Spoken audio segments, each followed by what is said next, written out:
Salut tout le monde, j'espère que vous allez bien. Je suis super excitée de vous parler de ce nouveau K-drama. Au moment où je tourne la vidéo, je viens juste de le terminer. Vraiment, je l'ai terminé il y a quelques heures. Et du coup, il fallait vraiment que je vous en parle.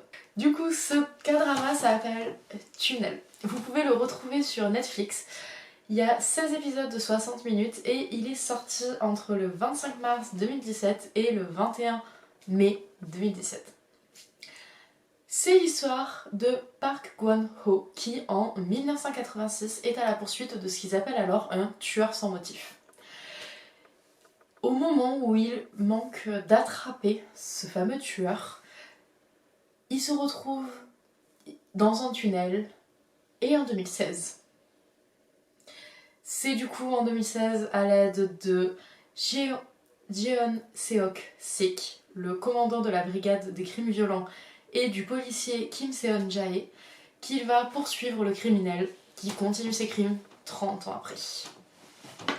Alors, en ce qui concerne les acteurs, on va commencer par Park Gwon-ho qui est joué par Choi Shin-yeok, que vous avez pu découvrir dans Rugal ou Flower Crew, Joseon Marriage Agency. Ensuite, nous avons le commandant Jeon Seong-sik qui est joué par Jo Yoo-bong, que vous avez pu découvrir dans Oh My Baby ou Run Off. Et pour terminer, Kim Seon-jae qui est joué par Yoon Yeon-min, que vous avez pu découvrir dans My All Love ou Taylor Fairy.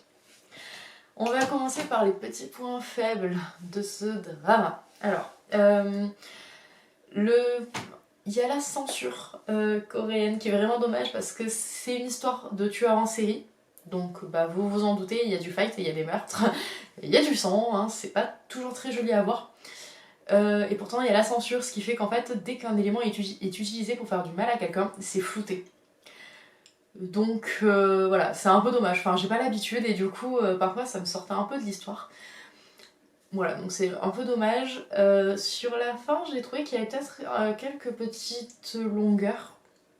En fait, c'est surtout que c'est très frustrant parce que en tant que spectateur, on a les informations un petit moment avant eux. Et du coup, c'est extrêmement frustrant. Et comme dans tout ce genre de série, je suis toujours frustrée par le manque de communication des personnages. Tu cours après un tueur en série. Tu fais un effort, tu communiques avec les gens, tu sais très bien que tu peux être en danger à n'importe quel moment. Donc, tu n'appelles pas en disant « Oui, j'arrive, j'ai un truc hyper cool qui peut vraiment sauver la vie de tout le monde. » Et après tu raccroches. Non, tu dis ce que c'est. Parle sur le moment, dis-le. C'est le seul moyen. Enfin, voilà. Mais ça me frustre toujours dans ce genre de série. Le manque de communication, je trouve ça génialissime. Ensuite, en ce qui concerne les points forts, il y en a énormément.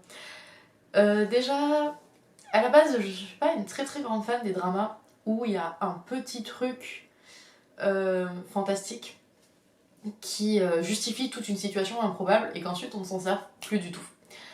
Mais là, vraiment, j'ai accroché parce que tout tourne vraiment autour de ce tunnel et même si on comprend pas pourquoi, lui, il essaie de comprendre, etc.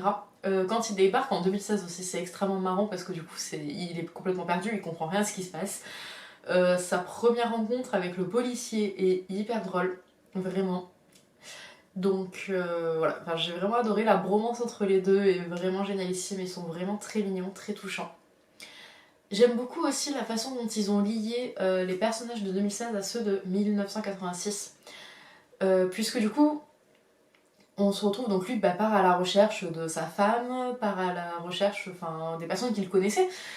Et j'aime beaucoup la façon dont ils ont un peu montré les destins entremêlés, etc.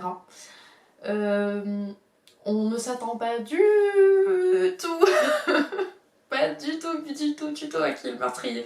Vraiment, j'étais sur le cul quand je l'ai pris, j'étais là en mode oh mais non. J'étais trop choquée. Voilà, c'est vraiment touchant, les bromances, les relations de passage. Alors le problème c'est que je peux pas trop vous en dire parce que sinon ça vous spoil vraiment tout, tellement il y a des choses surprenantes. Mais voilà, vraiment je vous le conseille. L'histoire d'amour avec sa femme est très très mignonne.